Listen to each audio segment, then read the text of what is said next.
শুভ সকাল বন্ধুরা, সবাই কেমন আছো? আশা করছি সবাই খুবই ভালো আছো। এই দেখো, বাড়ির সামনেই একটা কদম ফুল গাছ হয়েছে 12-13 বছরে এই প্রথমবার ফুল দিচ্ছে। তো ফুলগুলো দেখে এত ভালো লাগছে, তো সেখান থেকে মাকে বললাম দুটো ফুল পেড়ে দাও। কটা ফুল পেরেছে, এত ভালো লাগছে না ফুলগুলো। আমার মতো কার কার আর কদম ফুল ভালো লাগে অবশ্যই কমেন্টে জানিও। আর আজকে সকালে খেলাম ঘুগনি আর পাউরুটি। এটা ঘুগনি আর পাউরুটি, এটা টিফিনে ঘুগনিটা করেছিলাম, দুর্দান্ত খেতে হয়েছিল।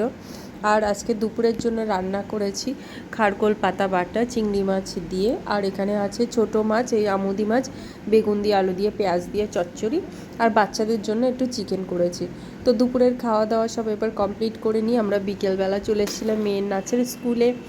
যে দেখো, এক সপ্তাহ আগে এসেছিলাম এখানে কামরাঙা পাড়তে, আবার এক সপ্তাহ পরে এসেছি। এবার কামরাঙাগুলো না অনেক বড় বড় হয়েছে আর পেকেও গেছে। এবার পেরে নিয়ে এসে এখানে এসে একজন বিট লবণ নিয়ে এসেছিলো, সেটা দিয়েই সব খাওয়া হচ্ছে। তো ভিডিওটা কেমন লাগলো অবশ্যই কমেন্টে জানাবে, আর ভালো লাগলে একটা লাইক করে দেবে। এখন আমাদের কামরাঙার পিকনিক চলছে।